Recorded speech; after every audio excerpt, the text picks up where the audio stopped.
Hello everyone, welcome back to my channel. ಸ್ನೇಹಿತರೆ, ನಿಮಗೆ English fluent ಆಗಿ ಮಾತಾಡಬೇಕಾದ್ರೆ ಏನು ಮಾಡಬೇಕು?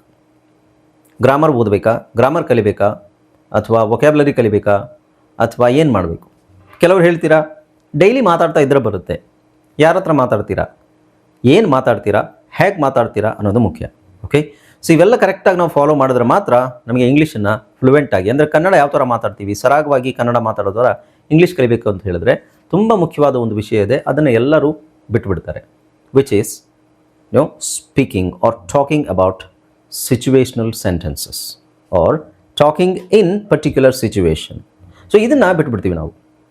ಉಳಿದಿರೋದು ಗ್ರಾಮರು, ವೊಕ್ಯಾಬ್ಲರಿ, ಅದು ಇದು ಅಂತೆಲ್ಲ ನೋಡ್ತೀವಿ, ಅಥವಾ ಮಾತಾಡ್ತಾ ಬಂದುಬಿಡುತ್ತೆ. No, it doesn't work like that. So ನಿಮಗೆ ಬೇಸಿಕ್ ಲೆವೆಲಲ್ಲ ಗ್ರಾಮರ್ ಗೊತ್ತಿರಬೇಕು, ಅದ್ರ ಜೊತೆ ವೊಕ್ಯಾಬ್ಲರಿ ಗೊತ್ತಿರಬೇಕು, ಸ್ವಲ್ಪ ಇಂಟರ್ಮೀಡಿಯೇಟ್ ಲೆವೆಲಲ್ಲಿ ಇದ್ದರೆ ನಿಮಗೆ ನಿಮ್ಮ ಫ್ಲೂಯೆನ್ಸಿ ಇಂಪ್ರೂವ್ ಮಾಡ್ಕೊಳ್ಳೋದು ಹೇಗೆ ಅಂತ ಹೇಳಿದ್ರೆ through situational sentences. Situational sentences ಅಂದರೆ ಏನು? ಸಂದರ್ಭಕ್ಕೆ ತಕ್ಕಂತೆ ಮಾತಾಡೋದನ್ನು ಹೇಗೆ ಅಂತ ಕಲಿತ್ರೆ ಮಾತ್ರ ನಮಗೆ ಇಂಗ್ಲೀಷ್ ಫ್ಲೂಯೆನ್ಸಿ ಇಂಪ್ರೂವ್ ಆಗೋದು. ನೀವೆಷ್ಟೇ ಗ್ರಾಮರ್ ಕಲೀರಿ, ಏನೇ ಮಾಡಿರಿ, ಇದನ್ನು ಕಲಿದೇ ಇದ್ದರೆ ಖಂಡಿತ ನಿಮ್ಮ ಫ್ಲೂಯೆನ್ಸಿ ಇಂಪ್ರೂವ್ ಆಗೋದಿಲ್ಲ. ಓಕೆ, ಯಾ.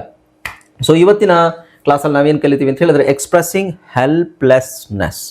ಹೆಲ್ಪ್ಲೆಸ್ನೆಸ್ ಅಂದರೆ ನಮ್ಮ ಕೈಲಿ ನಾವೇನು ಮಾಡೋಕ್ಕಾಗದೇ ಇರೋ ಸಂದರ್ಭಗಳು ಕೆಲವು ಸಲ ಬರುತ್ತೆ. ಆ ಟೈಮಲ್ಲಿ ನೀವು ಯಾವ್ಯಾವ ಥರ ಪದಗಳು, ಫ್ರೇಸಸ್, ಸೆಂಟೆನ್ಸ್ ಯೂಸ್ ಮಾಡೋದು ಅನ್ನೋದನ್ನು ಇವತ್ತಿನ ಕ್ಲಾಸಲ್ಲಿ ನೋಡೋಣ. ಹಾಯ್ ಫ್ರೆಂಡ್ಸ್, ಇದೊಂದು ವಿಶೇಷ ಸೂಚನೆ. ನಮ್ಮಲ್ಲಿ ಇದೀಗ ಆನ್ಲೈನ್ ಸ್ಪೋಕನ್ ಇಂಗ್ಲಿಷ್ ಕೋರ್ಸ್ನ ಹೊಸ ಬ್ಯಾಚ್ ಶುರುವಾಗಿದೆ. ನೀವು ಇನ್ಮೇಲೆ ಎಲ್ಲೂ ಹೊರಗಡೆ ಹೋಗಿ ಇಂಗ್ಲಿಷ್ ಕಲಿಯುವ ಅವಶ್ಯಕತೆ ಇಲ್ಲ. ಮನೆಯಲ್ಲೇ ಕೂತ್ಕೊಂಡು ಯಾವುದೇ ಟೆನ್ಷನ್ ಇಲ್ಲದೆ, ಏನು ಮುಗಿದಿರಬಿಲ್ಲದೆ ಇಂಗ್ಲಿಷ್ ಮಾತಾಡೋದನ್ನು ಕಲಿಯಬಹುದು.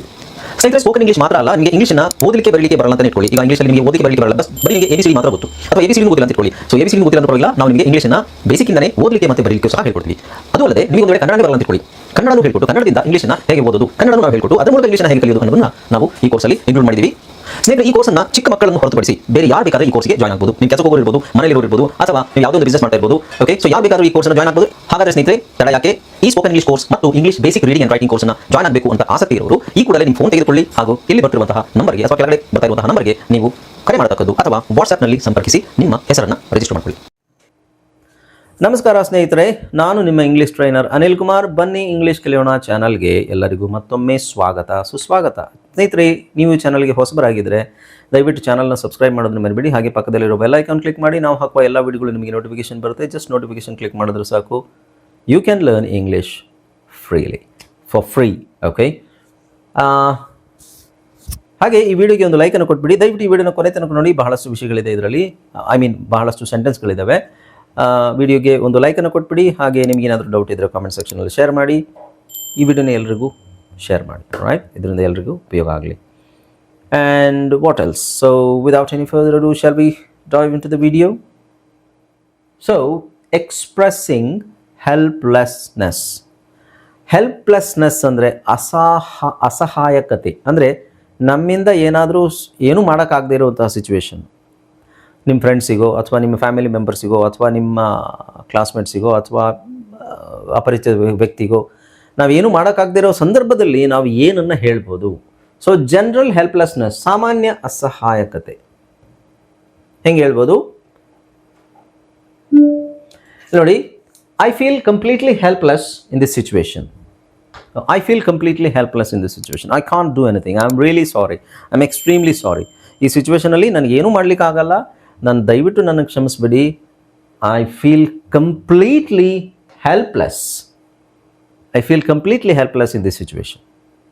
ಓಕೆ, ಸೊ ಈ ಸಂದರ್ಭದಲ್ಲಿ, ಈ ಸಿಚುವೇಶನಲ್ಲಿ ನನಗೆ ಏನೂ ಮಾಡಲಿಕ್ಕಾಗೋದಿಲ್ಲ, ನನ್ನ ಕೈಲಿ ಏನೂ ಸಾಧ್ಯ ಇಲ್ಲ, ದಯವಿಟ್ಟು ನನಗೆ ಕ್ಷಮಿಸ್ಬಿಡಿ ಅಂತ ಹೇಳೋದು.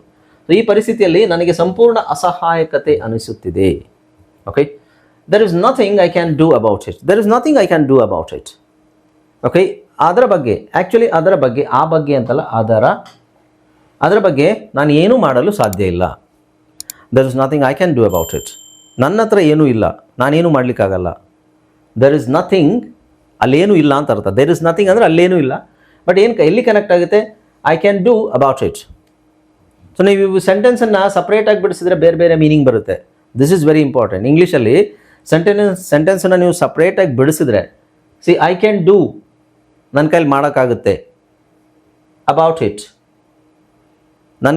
I can do about it, ಇದು ಮೀನಿಂಗ್ ಕೊಡಲ್ಲ. ಐ ಕ್ಯಾನ್ ಡೂ ಮೀನಿಂಗ್ ಕೊಡುತ್ತೆ. ಐ ಕ್ಯಾನ್ ಡೂ ನನ್ನ ಕೈಲಿ ಮಾಡೋಕ್ಕಾಗುತ್ತೆ. I can do about it, it doesn't give any meaning, it is meaningless actually. ನೀವು ಇದನ್ನು ಮಾತ್ರ ತೊಗೊಂಡ್ರೆ I can do about it ಅಲ್ಲ, I can do something or I can do that use ಮಾಡ್ಬೋದು. But ಇದನ್ನು ಮಾತ್ರ ನೀವು ತೊಗೊಂಡ್ರೆ ಏನಾಗುತ್ತೆ, I can do about it no. So ಅದು ಇದಕ್ಕೆ ಕನೆಕ್ಟ್ ಆಗಬೇಕಷ್ಟೇ. There is nothing I can do about it. If there is something ಅಂತ ಹಾಕೊಳ್ಳಿ ಅಲ್ಲಿ, there is something I can do about it ಅಂದರೆ ಅದರ ಬಗ್ಗೆ ನನ್ನ ಕೈಲಿ ಏನೋ ಮಾಡೋಕ್ಕೆ ಸಾಧ್ಯ ಇದೆ, ನಾನು ಮಾಡ್ಬೋದು, ನಾನು ಏನಾದರೂ ಮಾಡ್ಬೋದು ಅದಕ್ಕೋಸ್ಕರ ಅಂತ ಹೇಳ್ಬೋದು. ಬಟ್ ಇಲ್ಲಿ ನಥಿಂಗ್, ನಾವು ಹೆಲ್ಪ್ಲೆಸ್, ನಮ್ಮ ಕೈಲಿ ಆಗದೆ ಇರಬೇಕಾದ್ರೆ ನಾವೇನು ಹೇಳ್ತೀವಿ, there is nothing I can do about it. There is nothing ಅಂತ ನೀವು ಒಂದು ಸಪ್ರೇಟಾಗಿ ಸೆಂಟೆನ್ಸ್ ತೊಗೊಂಡ್ರೆ it is a sentence like there is nothing, ಅಲ್ಲೇನೂ ಇಲ್ಲ, ಅಥವಾ there is nothing over that, ಅಲ್ಲೇನೂ ಇಲ್ಲ. ಓಕೆ, ಸೊ ಸೆಂಟೆನ್ಸ್ ನಾವು ದಯವಿಟ್ಟು ಸೆಂಟೆನ್ಸನ್ನು ಬಿಡಿಸಿ ನೀವು ನೋಡಬಾರ್ದು. That is very important. I'm at a loss for words. I'm at a loss for words. Okay, so I'm sorry, I'm at a loss for words. ಅಂದರೆ ನಾನು ಏನು ಹೇಳಬೇಕು ಅಂತ ನನಗೆ ಅರ್ಥ ಆಗ್ತಾ ಇಲ್ಲ, ನನ್ನ ಹತ್ರ ಪದಗಳೇ ಇಲ್ಲ, ನಾನು ಏನೂ ಹೇಳಲಿಕ್ಕಾಗಲ್ಲ ಅಂತ ಹೇಳಬೇಕಾದ್ರೆ, ಏನು ಹೇಳಬೇಕೆಂದು ನನಗೆ ತೋಚ್ತಿಲ್ಲ ಅಂತ ಹೇಳಬೇಕಾದ್ರೆ ನೀವು I am at a loss for words. Next ಏನು ಹೇಳ್ಬೋದು ನೋಡಿ, I don't know where to turn for help. I don't know where to turn for help. Okay, so I don't know where to turn. ಇದು ಸಹಾಯಕ್ಕಾಗಿ ಯಾರನ್ನು ಸಂಪರ್ಕಿಸಬೇಕು ಎಂದು ನನಗೆ ತಿಳಿಯುತ್ತಿಲ್ಲ. So ನೀವು ಕನ್ನಡದಲ್ಲಿ ಇರೋ ಪದಗಳು ಇಂಗ್ಲೀಷಲ್ಲಿರೋ ಪದಗಳನ್ನ ಕಂಪೇರ್ ಮಾಡಿ ನೋಡಬೇಡಿ, ನಾನು ಕಂಪ್ಯಾರಿಸನ್ ಕೊಡ್ತಾ ಇಲ್ಲ. ಇಲ್ಲಿ ಸಹಾಯಕ್ಕಾಗಿ ಯಾರನ್ನು ಸಂಪರ್ಕಿಸಬೇಕು, ಇಲ್ಲಿ ಟರ್ನ್ ಇದೆ, ಇಲ್ಲಿ ನೀವು ವೇರ್ ಟು ಟರ್ನ್ ಅಂದಾಗ ಇಲ್ಲಿ ಸಂಪರ್ಕಿಸೋದು ಮ್ಯಾಚ್ ಆಗ್ತಾ ಇಲ್ವಾ, ಪದ word by word translation try ಮಾಡಬೇಡಿ. ಆ್ಯಸ್ ಅ ಫ್ರೇಸ್ ಇದರ ಅರ್ಥ ಇದು. ಸೊ ವೇರ್ ಟು ಟರ್ನ್ ಅಂದರೆ ನಾನು ಯಾವ ಕಡೆ ತಿರುಗಬೇಕು ಅನ್ನೋ ಮೀನಿಂಗ್ ಬರುತ್ತೆ. ಸಹಾಯಕ್ಕಾಗಿ ನಾನು ಯಾವ ಕಡೆ ತಿರುಗಬೇಕು, ಯಾರನ್ನು ಕೇಳಬೇಕು ಅನ್ನೋ ಮೀನಿಂಗ್ ಬರುತ್ತೆ. Okay, so I don't know where to turn for help. ಸಹಾಯಕ್ಕೋಸ್ಕರ ನಾನು ಯಾರನ್ನು ಕೇಳಬೇಕು ಅಂತ ನನಗೆ ಗೊತ್ತಾಗ್ತಾ ಇಲ್ಲ. My hands are tied. ನನ್ನ ಕೈ ಕಟ್ಟಿ ಹಾಕಲಾಗಿದೆ, ನನಗೇನು ಮಾಡೋಕ್ಕಾಗ್ತಾ ಇಲ್ಲ. My hands are tied. I cannot change the rules. So ರೂಲ್ಸನ್ನು ನಾನು ಚೇಂಜ್ ಮಾಡಲಿಕ್ಕಾಗಲ್ಲ. ಮೈ ಹ್ಯಾಂಡ್ಸ್ ಆರ್ ಟೈಡ್, ಕಾನೂನು ಪ್ರಕಾರ ಹೇಳಬೇಕಾದ್ರೆ. I am stuck in a very difficult position. ನಾನು ತುಂಬ ಒಂದು ಕಷ್ಟಕರವಾದ ಪರಿಸ್ಥಿತಿಯಲ್ಲಿ ಸಿಕ್ಕಾಕೊಂಡಿದ್ದೀನಿ. Okay, I have no control over what is happening. ಇದು ನೋಡಿ, ಸೊ ಇಲ್ಲೇನು ನಡೀತಿದೆಯೋ ಅದು ನನ್ನ ಕಂಟ್ರೋಲಲ್ಲಿ ಇಲ್ಲ, ನಾನೇನು ಮಾಡಲಿಕ್ಕಾಗಲ್ಲ. I have no control over what's happening.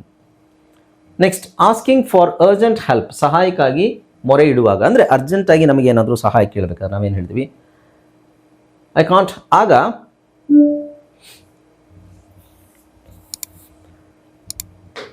ನಾವೇನು ಹೇಳ್ತೀವಿ, I can't handle this on my own anymore. ನನಗೆ ಸಹಾಯ ಮಾಡಿ. I can't handle this on my own. ಇದನ್ನು ಇನ್ನು ಮುಂದೆ ನಾನೊಬ್ಬನೇ ಹ್ಯಾಂಡಲ್ ಮಾಡಲಿಕ್ಕೆ ಆಗೋದಿಲ್ಲ, ಯಾರಾದರೂ ನನಗೆ ಸಹಾಯ ಮಾಡಬೇಕಾಗುತ್ತೆ. ಅಂದರೆ ಇದು ನಾವು ನನಗೆ ಕಷ್ಟ ಆಗ್ತಾ ಇದೆ, I am helpless, I can't handle this alone, so I need some help. ಅದಕ್ಕೆ ಹೇಳಬೇಕಾದ್ರೆ I can't handle this on my own anymore, somebody please help me. ಅಥವಾ please tell me what to do, I am so confused. Please tell me what to do, I am so confused. ದಯವಿಟ್ಟು ಯಾರಾದರೂ ಏನು ಮಾಡಬೇಕು ಅಂತ ದಯವಿಟ್ಟು ಹೇಳಿ, ನಾನು ತುಂಬ ಕನ್ಫ್ಯೂಸ್ ಆಗಿದ್ದೀನಿ. Okay, next, is there any way out of this? is there. So first ನೋಡಿ, there is ಅಂತ, is there. ಇದು ಇಂಗ್ಲೀಷಲ್ಲಿ ಕಾಮನ್ ಆಗಿ ಯೂಸ್ ಮಾಡುವಂಥ ಫ್ರೇಸಸ್ ಇದು, ಅದು ಎಲ್ಲರೂ ತಿಳ್ಕೊಂಡಿರ್ಬೇಕು. there is ಅಂದರೆ ಇದೆ, ಅಲ್ಲಿದೆ. is there ಅಲ್ಲಿದೆಯಾ, ಆ ಥರ. ಇದನ್ನು ಭಾಳ ಜನ ಯೂಸ್ ಮಾಡೋದಿಲ್ಲ. is there any way out of this? ಇಲ್ಲಿಂದ ಹೊರಗಡೆ ಹೋಗಲಿಕ್ಕೆ ಯಾವುದಾದ್ರೂ ದಾರಿ ಇದೆಯಾ? I am at the end of my rope. ಅಂದರೆ ನೋಡಿ, ನಾನು ಅಂತಿಮ ಹಂತಕ್ಕೆ ತಲುಪಿದ್ದೇನೆ, ನನ್ನಿಂದ ಇದನ್ನು ಸಹಿಸಲು ಸಾಧ್ಯವಿಲ್ಲ. ಎಂಡ್ ಆಫ್ ದ ರೋಪ್ ಅಂತ ಯೂಸ್ ಮಾಡ್ತೀವಿ.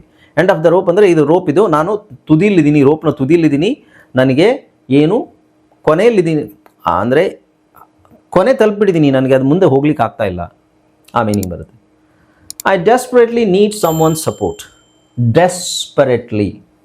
Okay, so desperately need someone support. So desperate ಅಂದರೆ ಹತಾಶರಾಗಿರ್ಬೋದು.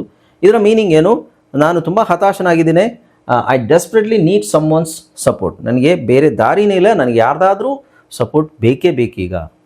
ಓಕೆ, ಹಾಗೆ ಹೇಳ್ಬೇಕಾದ್ರೆ ನೀವು I desperately need someone support. Okay, next describing feelings of despair, ಹತಾಶೆ ವಿವರಿಸುವಾಗ ಅದನ್ನು ಸೇಮ್ ಇದು. It feels like I am talking to a brick wall. ಅಂದರೆ ನಾನು ಏನೇ ಮಾತಾಡಿದ್ರು ಏನೂ ಪ್ರಯೋಜನ ಆಗ್ತಾ ಇಲ್ಲ, ಅದು ಹಂಗಿರ್ಬೇಕಾದ್ರೆ ಹಂಗಿರೋ ಸಿಚುವೇಶನಲ್ಲಿ ಏನು ಹೇಳ್ತೀವಿ, it feels like I am talking to a brick wall. ಎಷ್ಟು ಹೇಳಿದ್ರು ಯಾರು ಏನೂ ಕೇಳ್ತಾ ಇಲ್ಲ. It feels like I am talking to a brick wall. Brick wall ಅಂದರೆ ಬ್ರಿಕ್ ಅಂದರೆ ಇಟ್ಟಿಗೆ. ನಾನು ಉದಾಹರಣೆಗೆ ಇದನ್ನು ಕನ್ನಡದಲ್ಲಿ ಹೇಗೆ ಯಾರ ಹತ್ರ ಮಾತಾಡ್ತಿದ್ದೀನಿ, ನಾನು ನಿಮ್ಮ ಹತ್ರ ತಾನೇ ಮಾತಾಡ್ತಾ ಇರೋದು, ಅದು ಯಾಕೆ ಕೇಳಿಸ್ಕೊಳ್ತಾ ಇಲ್ಲ? ನಾನೇನು ಗೋಡೆ ಹತ್ರ ಮಾತಾಡ್ತಾ ಇದ್ದೀನಾ? ನನಗೇನು ಅನಿಸ್ತಾ ಇದೆ ಈಗ ಅಂದರೆ ನಾನು ಗೋಡೆ ಹತ್ರ ಮಾತಾಡ್ತಿದ್ದೀನೇನೋ ಅಂತ ನನಗೆ ಅನಿಸ್ತಾ ಇದೆ ಅಂತ ಹೇಳಬೇಕಾದ್ರೆ I feel like I am talking to a brick wall, nobody is listening to me, ಹಾಗೆ ಹೇಳ್ಬೇಕು. ಓಕೆ, ಅಥವಾ it feels like I am talking, I feel like I am talking ನಾನು, ಇಟ್ ಫೀಲ್ಸ್ ಲೈಕ್ ನನಗೆ ಹಾಗೆ ಅನ್ನಿಸ್ತಾ ಇದೆ.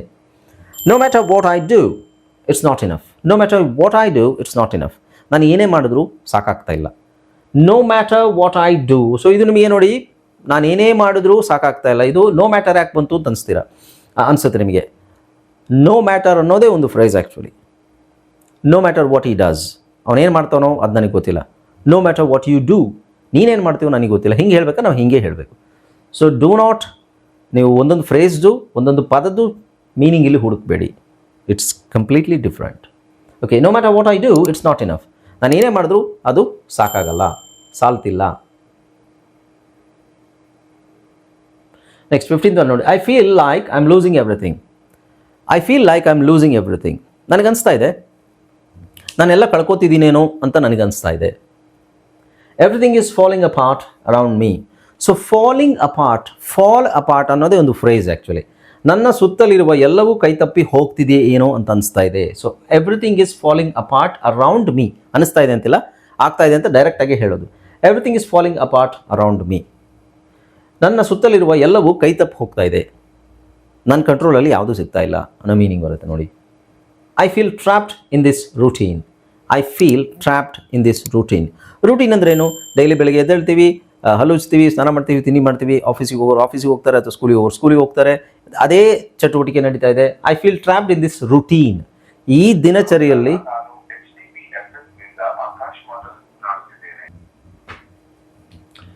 Okay, so ಇಲ್ಲಿ ನೋಡಿ, I feel trapped in this routine. ಈ ರೂಟೀನ್ ಅಂದರೆ ದಿನಚರಿ, ನನಗೆ ಟ್ರ್ಯಾಪ್ ಆಗಿದ್ದೀನಿ ಅಂತ ಅನಿಸ್ತಾ ಇದೆ, ನನಗೆ ಬೇರೆ ಏನೂ ಮಾಡೋಕ್ಕಾಗ್ತಾ ಇಲ್ಲ ಆ ಥರ. Next, giving comfort to someone helpless. Okay, so ಈಗ ಇದನ್ನು ನೀವು ಗಿವಿಂಗ್ ಕಂಫರ್ಟ್ ಕೊಡೋದು ಅಂತ ಹೇಳಿದ್ರೆ, ನೀವು ಬೇರೆಯವರಿಗೆ ಸಹಾಯ ಬೇಕಾದರೆ ಅವರಿಗೆ ನೀವು ಯಾವ ಥರ ಕಂಫರ್ಟ್ ಕೊಡ್ಬೋದು. So you are not alone, I am here for you. You are not alone, I am here for you. ನೀನೇನು ಹೆದರ್ಕೋಬೇಡ, ನೀನೊಬ್ಬನೇ ಎಲ್ಲ ಇರಲಿರೋದು, ನಾನು ನಿನಗೋಸ್ಕರ ಇದ್ದೀನಿ. ಓಕೆ, ಡೋಂಟ್ ಲೂಸ್ ಹೋಪ್, ಭರವಸೆ ಕಳ್ಕೋಬೇಡ. Things will get better. Don't lose hope, things will get better. ಭರವಸೆ ಕಳ್ಕೋಬೇಡ, ಎಲ್ಲದು ಒಳ್ಳೆಯದಾಗುತ್ತೆ. Take a deep breath, we will find a solution. So ಯಾರಾದರೂ ನಿಮ್ಮ ಹತ್ರ ಆ ಥರ ಹೇಳಿದ್ರೆ, ಇದಕ್ಕೆ ಮುಂಚೆ ನಾನು ಹೇಳಿದ್ರೆ ನೀವು ಅವರಿಗೆ ಸ್ಪಂದಿಸೋದು, ನೀವು ಅವರಿಗೆ ಸಾಂತ್ವನ ಮಾಡೋದಾದರೆ ಈ ಥರ ಹೇಳಿ. Take a deep breath, we will find a solution. Take a deep breath, ನಿಟ್ಟುಸಿರು ತಗೊಳ್ಳಿ, ಅಂದರೆ ದೊಡ್ಡ ಉಸಿರು ಜೋರಾಗಿ ತಗೊಳ್ಳಿ. We will find a solution. It's okay to ask for help when you need it. So ನಿಮಗೆ ಸಹಾಯ ಬೇಕಾದಾಗ ನೀವು ಕೇಳೋದು ತಪ್ಪೇನಲ್ಲ, it's okay. We will get through this together. So get through, this is a phrasal verb. Get through. We will get through this together.